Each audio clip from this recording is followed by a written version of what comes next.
So I usually start these videos out with some kind of little playing hook, right? You know, but today not so much.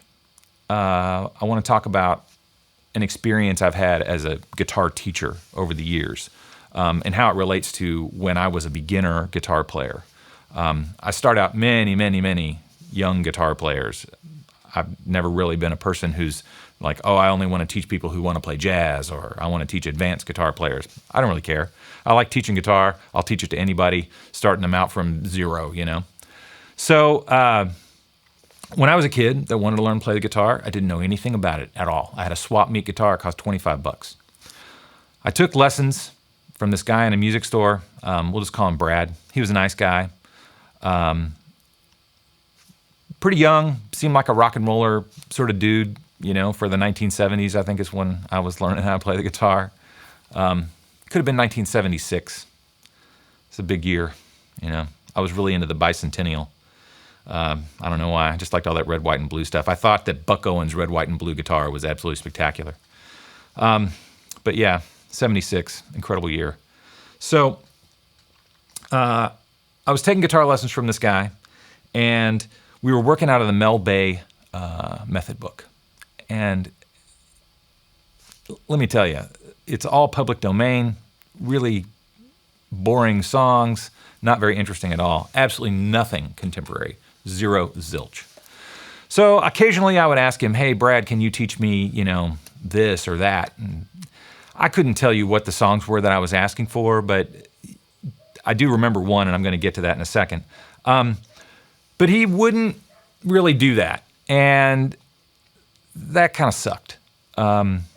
It was discouraging, you know, like the music I was playing didn't sound anything like the music I wanted to learn. So I just, my heart wasn't in it. I mean, I didn't practice it. There was exactly one song that I practiced a lot. I happened to get sick, or maybe he was sick. There was a song called 3-String Rock. It was just on the 3rd string, and it was like a boogie, you know, or one of those kinds of things. And it was like the only song I ever learned. After that, I think I pretty much sucked at everything. For 2 years, I put this guy through this. I can't believe he didn't give in and teach me something I wanted to learn. But he did tell me at one point when I asked, hey, I would like to learn to play the song Renegade by Styx. I thought that song was awesome. It was so dramatic, had that lone vocal in the beginning, and then the kick drum, and then the big scream, and the rock band. Oh my God, it was unbelievable. And a fantastic guitar solo. Now, I knew that wasn't for me, but I thought there had to be something in that song I could play, some way I could connect to it. So he told me, hey, if you buy the music, I'll teach it to you. Well, just so happens that the music store had a sheet music section, and they had the sheet music to Renegade by Styx. I think I might still have that in a box somewhere. And I bought the music, and I brought it into my lesson. And I start looking at it, you know, I'm like, oh, gosh, this doesn't really look kind of like what I expected. Not that I knew enough about sheet music to truly understand it, but it just seemed like it didn't look like what I'd been learning. And I realized that what I had purchased was like more of a piano chart, and then the melody line. So all I had was the, you know,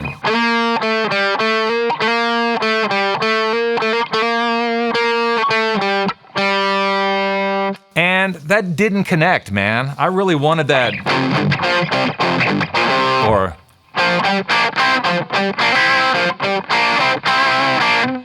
but I didn't know enough as a kid to figure it out. I hadn't really been groomed in sort of the autodidact world of teaching yourself and figuring it out on your own. It was still a very foreign thing to me to play the guitar.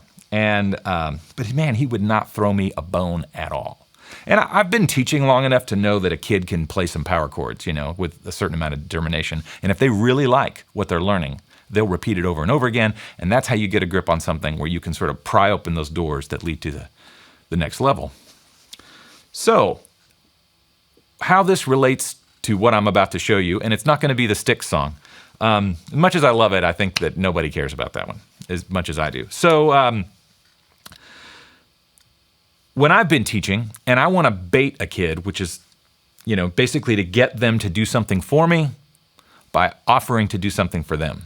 And I have some songs that I teach students that are good for their hands, but maybe not what's on the radio because it's too complicated. However, I try to make it interesting if I can. In fact, that's really what I try to do with as much of it as possible, is make it compelling, make it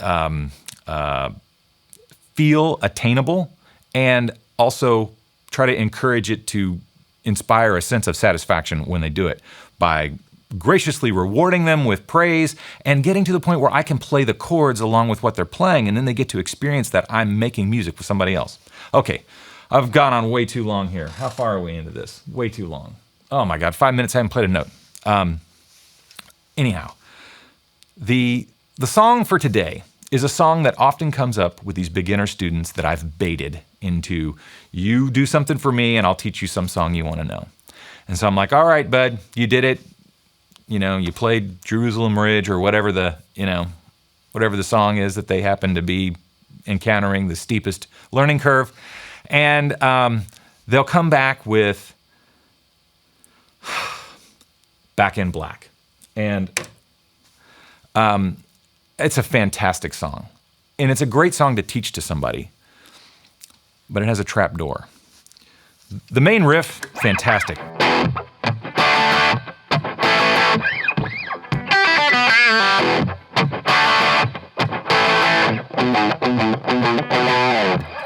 So everything in there is on the verge of advanced. This lick right here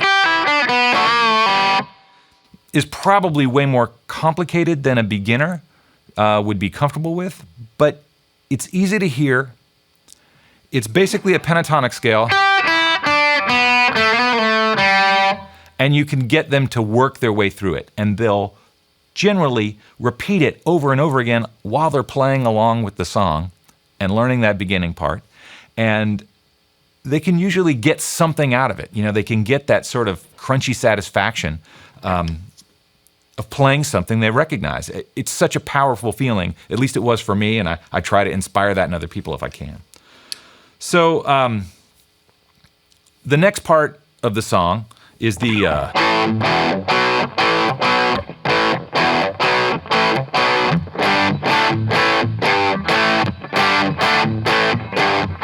and it repeats that.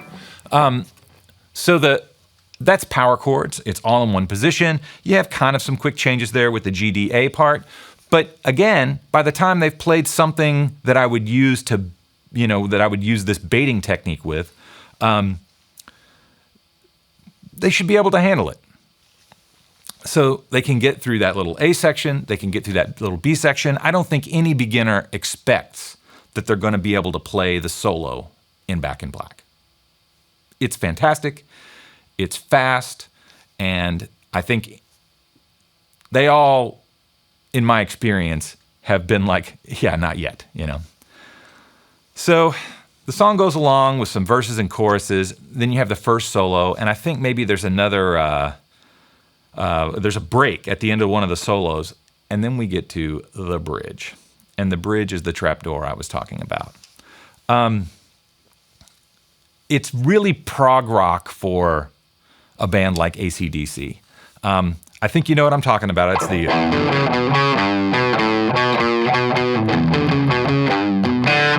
Whoops. That bit right there. And I'm going to go through it with a little more detail and play the whole thing. But it's a really neat part, and it takes way more patience to learn that than it does to learn to play the riff.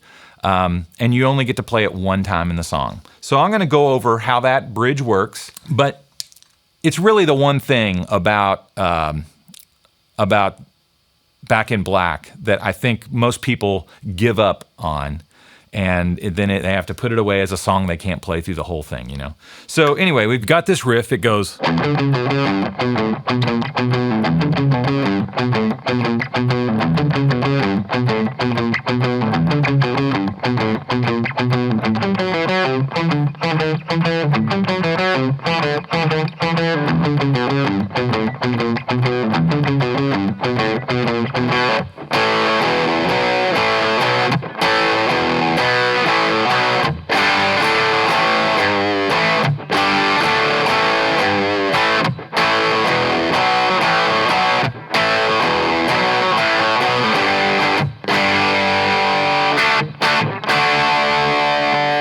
So that power chord part is the same as what happens earlier in the song. I just want to go over the way these little riffs work. It's the same fingering across in two different positions. You play it with the open E as the root on the first four, and then you play it with the open A as the root on the two that follow, and then you go back to the open E for two more. So it's a total of 8 figures that you're going to play. So that first one is so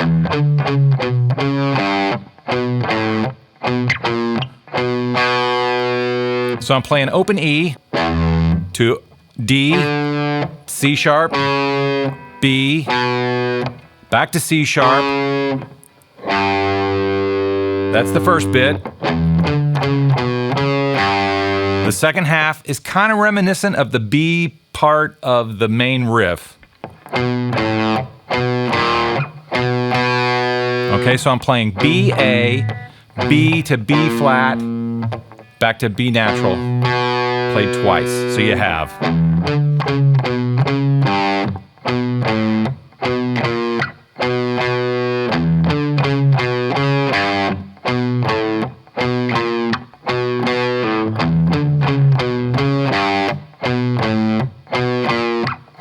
Last time.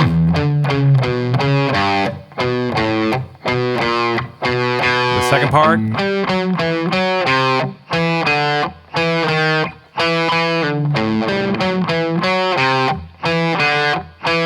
Back to the first.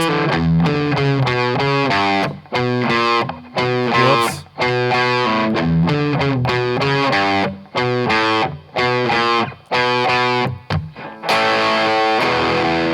Etc., etc. So anyway, there will be tabs linked in the description below. Before I go, I don't know if I've played this guitar in my videos before, but I don't have an SG. However, this is the closest thing I have to an SG. It's a solid mahogany Guild M75 from 1974. A pretty good year. Probably not as good as 1976, but I'll take this one. Anyway, it's kind of a neat guitar. The body is one solid piece of mahogany. I don't know if you can see that sort of U-shaped grain that's there on the front, but it's also quite present on the back here. Goes all the way through. Really neat guitar. It does not have the original pickups in it.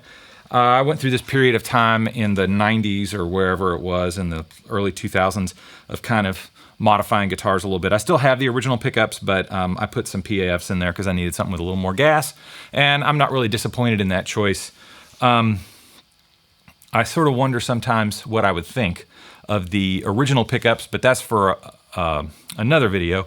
The other distinctive quality about this guitar is that it has an ebony fingerboard, which would make it, if there was like an SG custom sort of thing, like maybe they actually made that, but it has just like 4-layer binding or something like that. You know, these guitars are okay. To me, the necks are a little bit small, and I don't play it as often because of that. And they come with these Switchcraft panel mount jacks, and they aren't the greatest. You know, they can easily get sort of tweaked, and they don't work. Right, I'm just sort of touching it occasionally. I've had it replaced multiple times. Same stuff happens every single time. The last guy I took it to, I wanted to just drill it out like a Les Paul and put a regular Gibson plate on there and a Switchcraft, a regular Switchcraft output jack. Either way, I do love this guitar. It's probably more dusty than it should be. I don't play it enough because the neck's a little small, but I love the sound of it. It is the most chocolatey sound, and it's not just because it's brown. Okay, well, hopefully you got something out of this. Maybe I'll put like a way you can skip all that stuff I talk about in the beginning and get right to the meat of the lesson, because it's not very long, huh? All right, you guys have a good one, and I'll catch you next time with something. Bye.